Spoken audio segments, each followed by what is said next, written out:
Bueno, estamos con Gustavo Petro. Gustavo, usted dentro de su trayectoria como alcalde realizó varias cosas a favor de los animales. Como candidato presidencial, ¿hay algún tema en el que vaya a hacer énfasis? Sí, mira, nosotros firmamos en aquel entonces un pacto con el movimiento animalista bogotano en esa campaña de la alcaldía que cumplimos casi en todas sus partes. Fue muy poco lo que faltó y comenzaba por las corridas de toros. Era una lucha contra la élite colombiana que ha hecho de ese espectáculo uno de sus escenarios de poder y que me costó en términos políticos indudablemente, pero que llevamos adelante. En los 4 años de gobierno no hubo corridas de toros. Buscamos formas, porque hasta la Corte Constitucional nos perseguía por el hecho, pero hasta el último día de la alcaldía no hubo corrida de toros.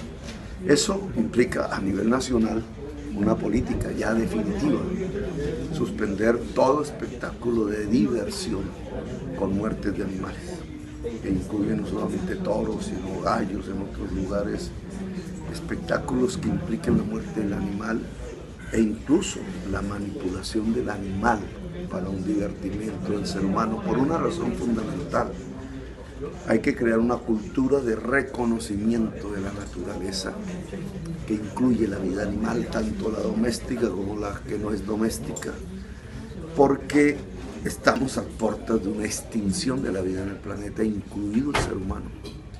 Producto del ser humano, producto de la codicia de los sectores más poderosos de la humanidad, que a partir del petróleo y el carbón, en su uso tecnológico, han desatado el cambio climático y la muerte paulatina de la vida, paulatina pero acelerada de la vida en el planeta.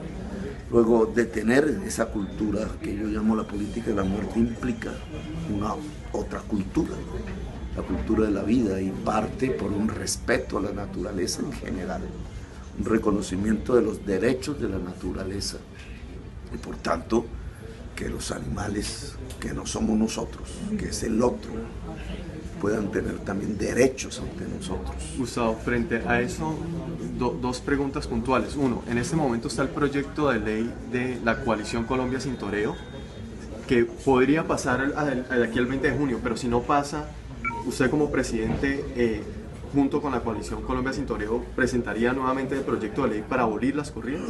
Sí, la Corte Constitucional, compuesta en una parte por magistrados taurinos que no se han impedido en sus decisiones, ha dejado prácticamente a la población sin la capacidad de expresarse alrededor del tema de las corridas de toros y ha delegado en el Congreso de la República, anulando prácticamente la democracia participativa en la solución. A mí me llama mucho la atención volver a plantear el tema, y es una consulta nacional sobre corridas de toros, que la ley nos permite. Obviamente hay que pasar en cierta forma por el Congreso, pero hay un tipo de consultas que la ley nos permite, que solo tienes el visto bueno del Senado, no es una ley, pero hay que consultar al Senado, que de lograrlo nos podría posibilitar una expresión popular alrededor de la corriente, una decisión de la sociedad misma, que yo acataría, porque, digamos, mi interés propio, personal, político, es que se desarrolle en Colombia un respeto hacia el animal. Y eso implica no solo que no hayan corridas de toros o espectáculos circenses con animales, sino adicionalmente otra serie de prácticas que también tuvimos experiencias. Sacar el trabajo animal de la ciudad.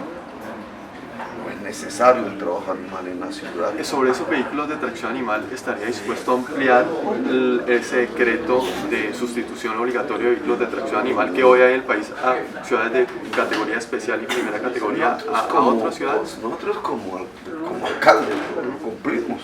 Creo que la única ciudad que cumplió el decreto, lo hicimos de manera eficaz, fue rápido, no fue traumático, casi todo el mundo salió contento con el proceso.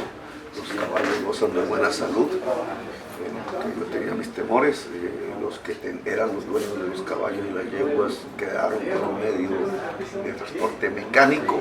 Ahí yo añadiría que en lugar de ser mecánico, la gasolina debe ser mecánico, para un problema de mayor profundidad ambiental.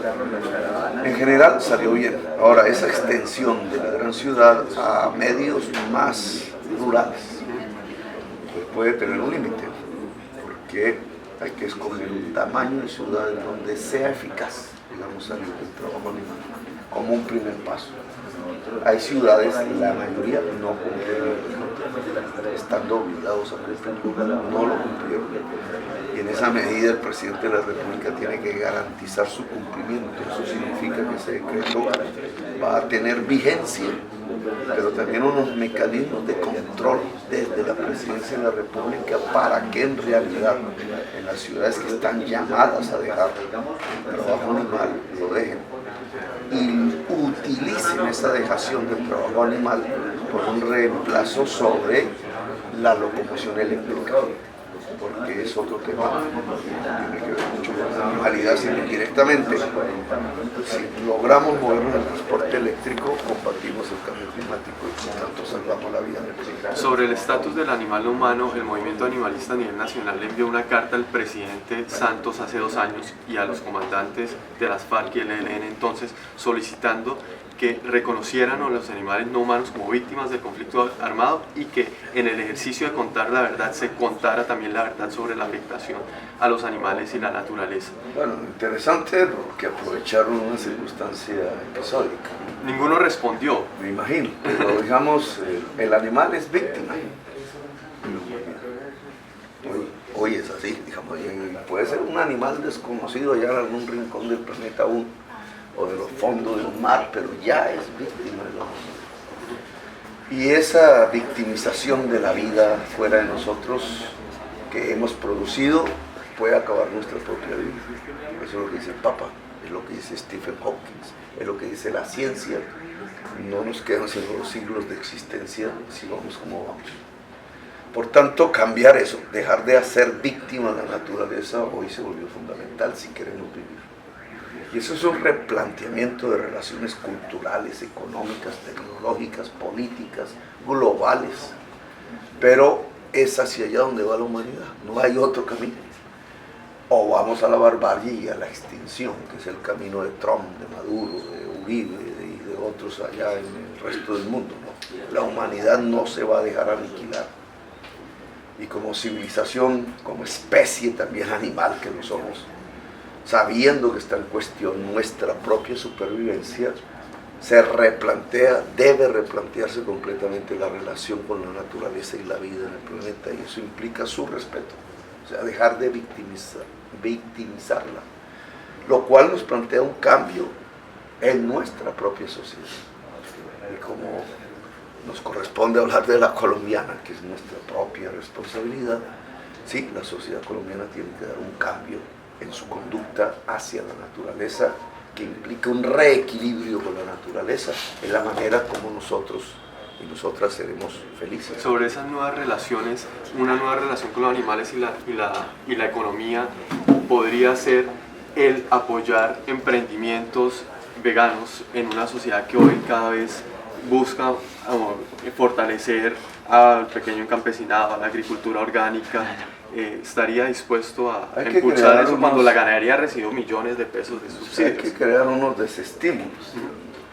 Digamos, el tema alrededor de propiamente la ganadería es un uso irracional de la tierra en Colombia. Muchísimas de esas tierras de ganaderías extensivas son fértiles. Y al ser fértiles ahí en ese núcleo, que yo le pongo 10 millones de hectáreas, el cálculo que se ha hecho, lo que tenemos que tener es un mundo campesino que se va volviendo clase media gracias al incremento de sus ingresos, que produzca alimentación para la humanidad, que hoy se necesita, y obviamente la humanidad en Colombia. Entonces habría un cambio de usos del suelo, no significa que se acabe la ganadería, significa que buena parte de la tierra hoy usada en ganaderías extensivas se vuelve tierra usada en cultivos, que propiciarían más puestos de trabajo, más generación de riqueza, transformaciones de tipo industrial. Ahora, eso implica también ciertos cambios de la dieta. Será ya, digamos, un tema de discusión porque hay que generar la libertad. El gobierno no puede imponer la dieta de las personas. La gente puede comer lo que quiera, pero sí enseñar. Dietas que puedan ayudar a la salud más que otras. Y aquí no tenemos solamente un tema ambiental, también tenemos un tema de salud. Sin entrar en discusiones mayores, por ejemplo, conviene que los niños tomen gaseosa todo el tiempo en vez de leche o de agua potable verdaderamente, o jugos. Esa es una discusión que hay, que el Estado puede conducir en términos de desestimular el uso de la gaseosa con el impuesto y de estimular el uso del agua potable, volviéndola gratuita, o de la leche y jugos, aunque habrá discusiones siempre alrededor de esos temas. Pero el porcentaje de nutrición en la niñez aumentaría si dejamos de tomar gaseosa y usamos más el agua potable. En vez de usar el agua a la gaseosa, es mejor no echarle el azúcar al agua y tomarse el agua. Pero también en términos de la carne. Entonces, ¿qué especies usan menos carne, menos tierra? Menos agua. ¿Cierto? Menos agua. Puede ser más convivial. Entonces, aunque no me atrevo propiamente a entrar en materias biológicas, lo cierto es que hay que disminuir las tierras que usa la ganadería vacuna en Colombia. Gustavo, muchísimas gracias. Bueno, suerte.